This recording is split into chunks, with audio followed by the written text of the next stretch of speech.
That's a damn shame not leave him in there.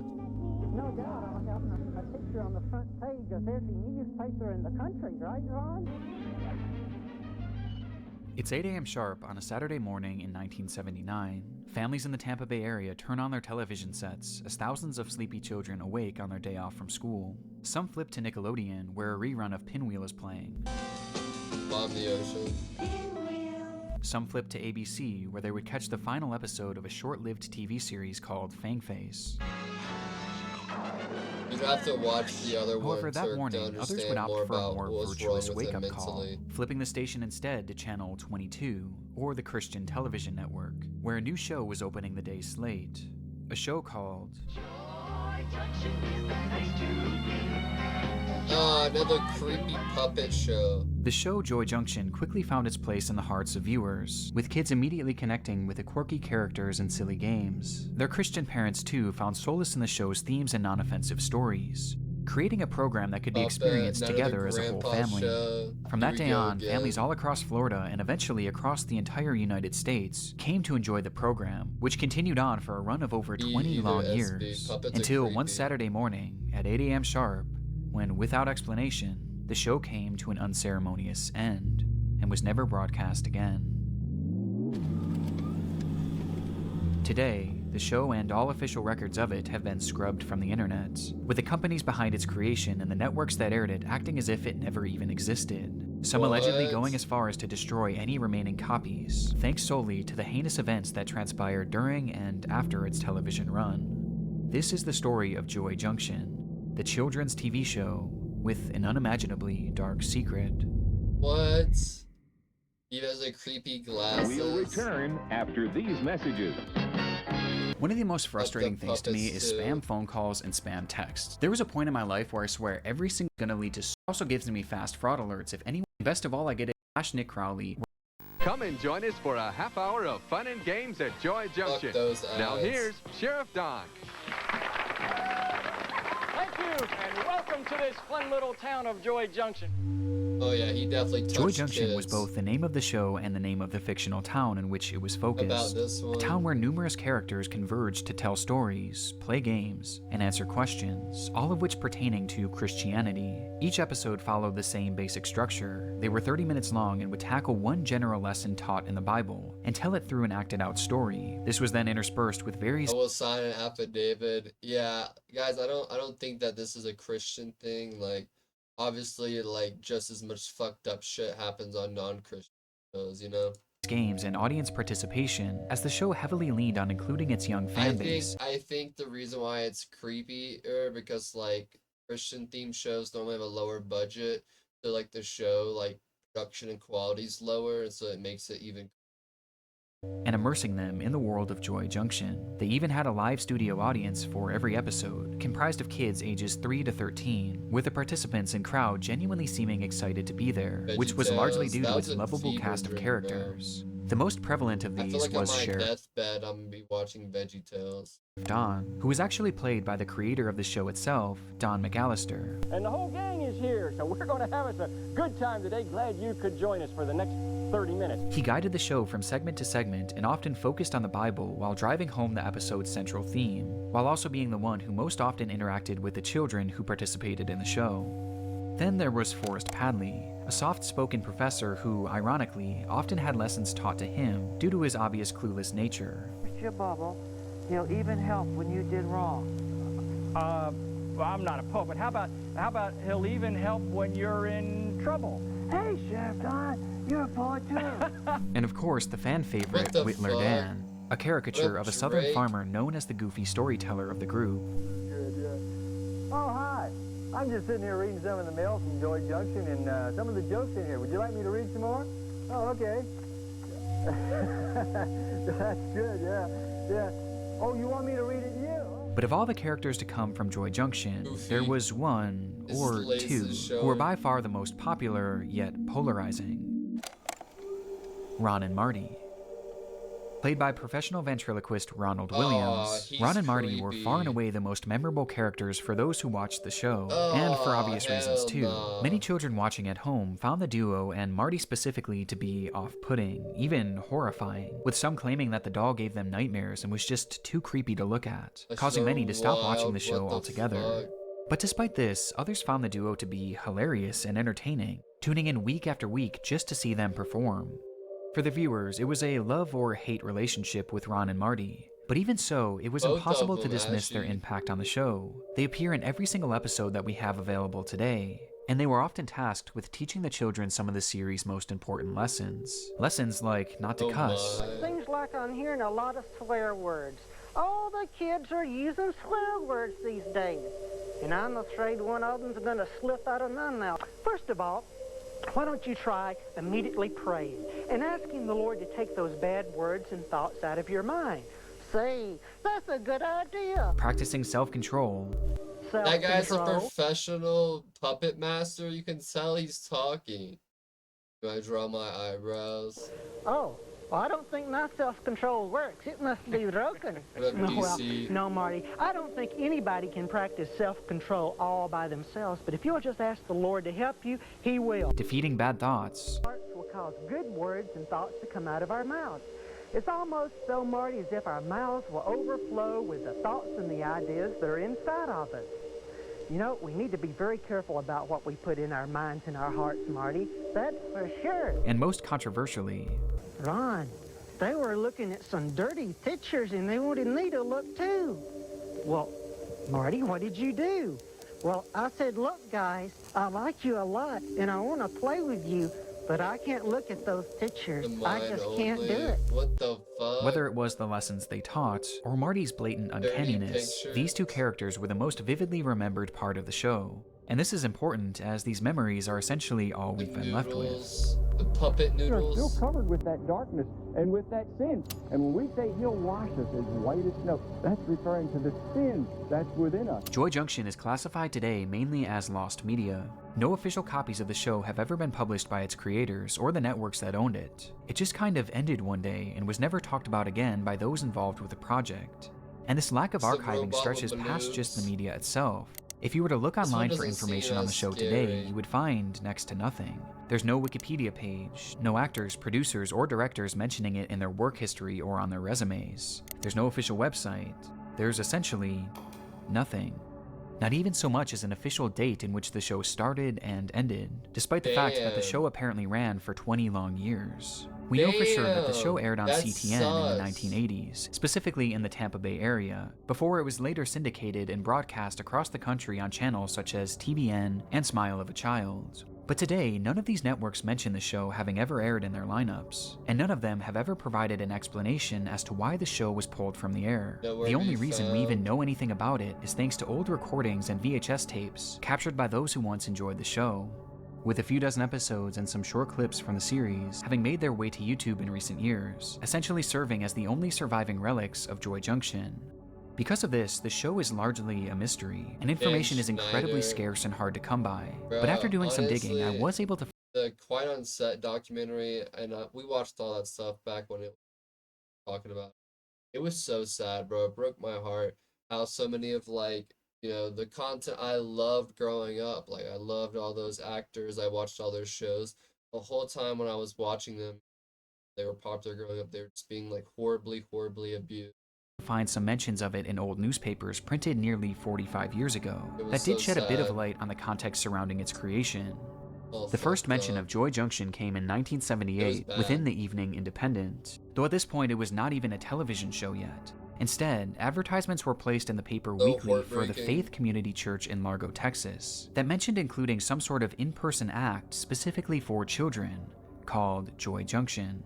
It's unclear what this performance actually entailed, but coincidentally, just 1 year later, the show Joy Junction would begin filming in Largo, Florida, with these original performances likely serving as the inspiration and the basis for the show itself. Following this trail of newspapers, I also found that the show was created by a company called WCLF, which began broadcasting back in October of 1979, with the founder of the company vaguely mentioning Joy Junction as an upcoming project. And sure enough, 1 week later, that same roaded paper included a research. television guide that mentioned Joy Junction showing on TV for the very first time, giving us its likely premiere date of November 10th, 1979.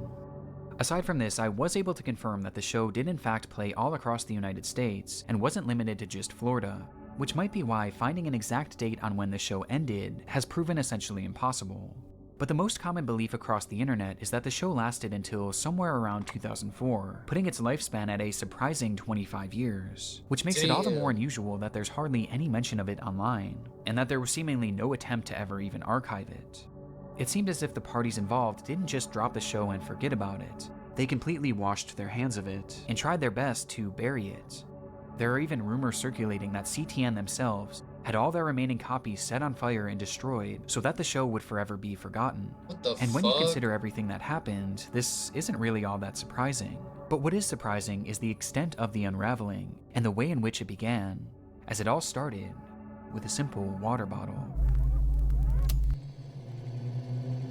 It's unknown when exactly the discovery was made, just that it was a terrible one. Police arrest a man under the suspicion of distributing CP, only to find numerous images depicting it on his hard drive, with the vast majority of the victims involved being impossible to identify, except for one. Within the background of one of the images lay a hidden clue, a water bottle displaying the name of a swim and scuba school in Johnson County, Kansas City. Police did a search of the area, asking for help identifying the victim, which led them to a young child who swiftly pointed out their abuser as being a man named Michael Arnett. Michael was immediately arrested, after which the true extent of his crime would be uncovered on his home computers. They contained countless photographs and videos depicting the same disturbing material, including a great deal that was produced by Michael himself. The contents of these images are genuinely some of the most appalling I've ever heard described, though we'll get more into that later, because there is something more relevant to this video that they found on his device. It was a lengthy online chat history with a man named Ronald Brown. And Ron, you're not one to talk. You're always on the telephone too. Oh no! Well, I guess you've got I knew it. a point there, Marty. Ronald's life was centered around three things: ventriloquism, Christianity, and children. His primary job was working as a traveling puppeteer with a show called Puppets Plus, working school events, birthday parties, and at local malls. He also hosted a weekly puppet show for his local congregation that he billed as being specifically for children. And of course, he had his role on Joy Junction. Every aspect of his life brought him in close proximity to children.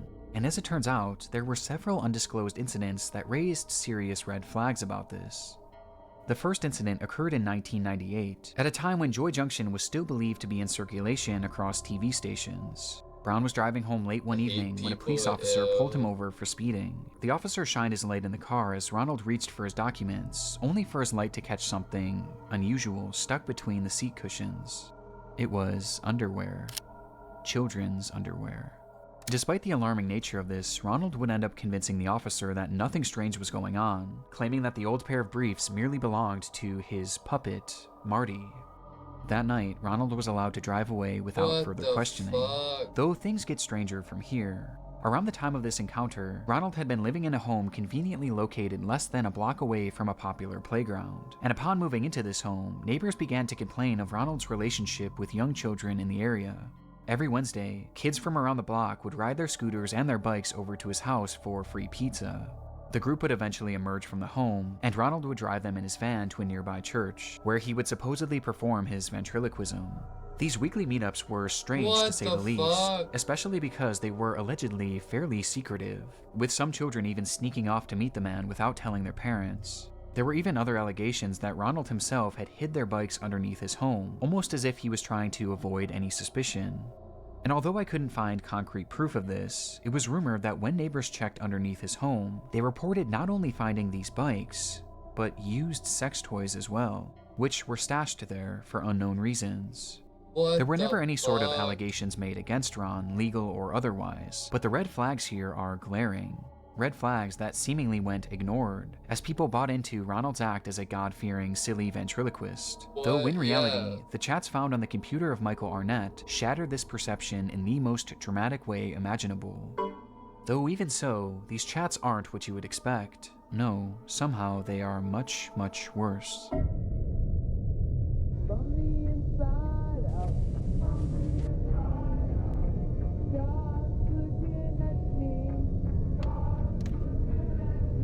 Alright, chat. Trigger warning.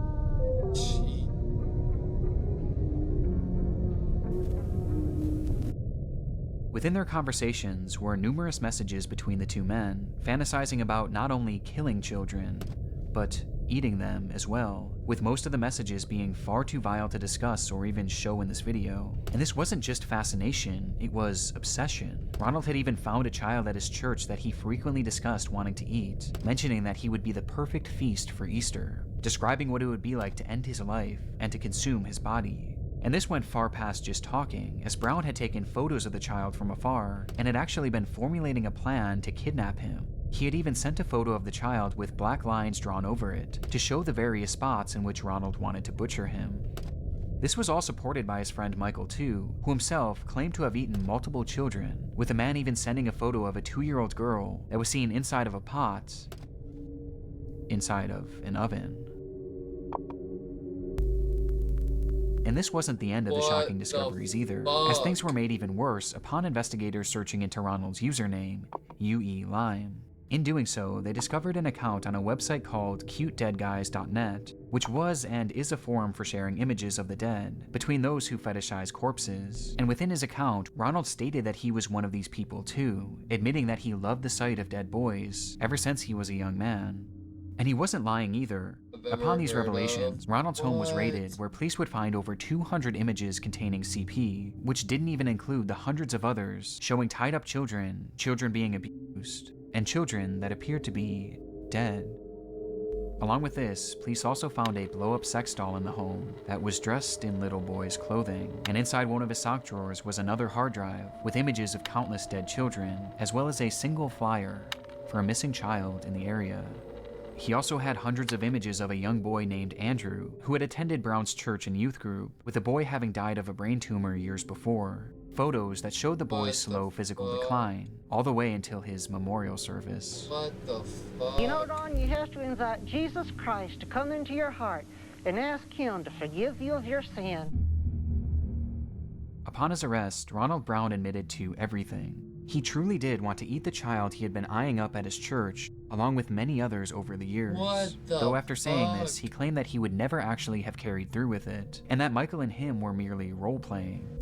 This is heavily debated to this day, as technically there isn't proof that any of these delusions spilled over to the real world. But that's only what we know of, and considering the large quantity of CP in his home, the self-admitted obsession with dead little boys, and the actual plans he had to kidnap and eat a child, it seemed clear that it was only a matter of time before he finally followed through with his desires.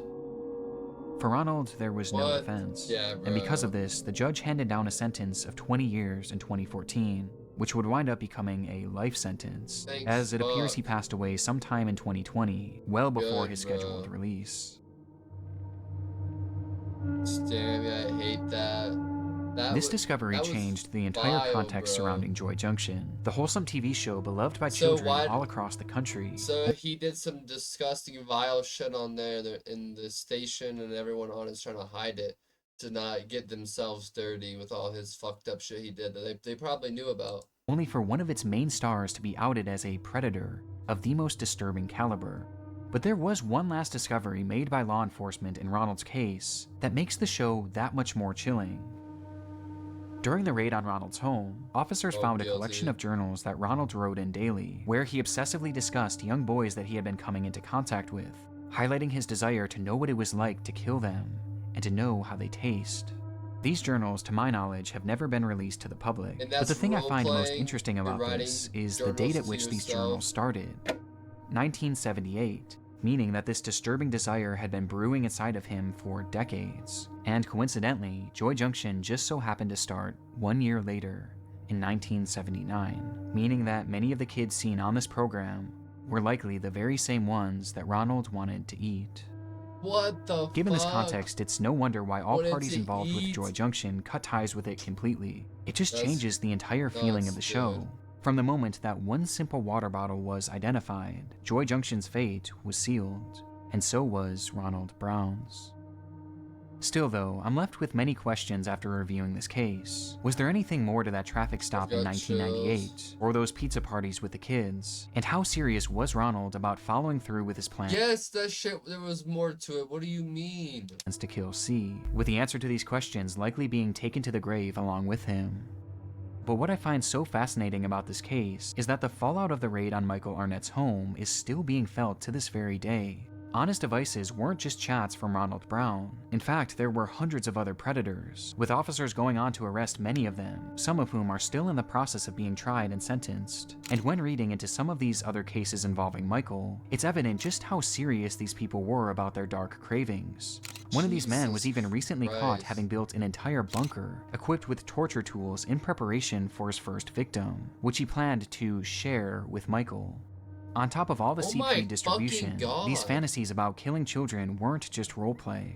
These were very real thoughts and very real these plans. motherfuckers are But the one small bright terrifying. spot of this case is that the 2-year-old girl Keep that your Michael had kids photographed close, in his Chad. oven, thankfully was found alive and well. And he too never got to carry through with eating a child, at least that we know. But his physical abuse against them was in fact very real. And as were his desires that him and Ronald likely would have acted on had this entire ring never been exposed. A whole ass pedophile community brewing, bro. When it was conceived, Joy Junction was meant to teach children morals, right from wrong. But ironically, many of these lessons just so happened to be taught by a man who was actively engaging in the very behaviors that were condemned by Joy Junction. Leave my house for a while. They were looking at some dirty pictures and they wanted me to look too. As your That's companion, so you should have ironic. friends who have pure and clean thoughts and will only give you good ideas. With his actions forever Nice tainting the teaching show that to and kids. condemning it to a lifetime of obscurity, remembered only for the man and his puppet who brought the whole thing down. As a matter of fact, there's something I want to share right now. Really? That's right. Don't go away, kids. Joy Junction is coming right back. God damn. That was creepy as fuck.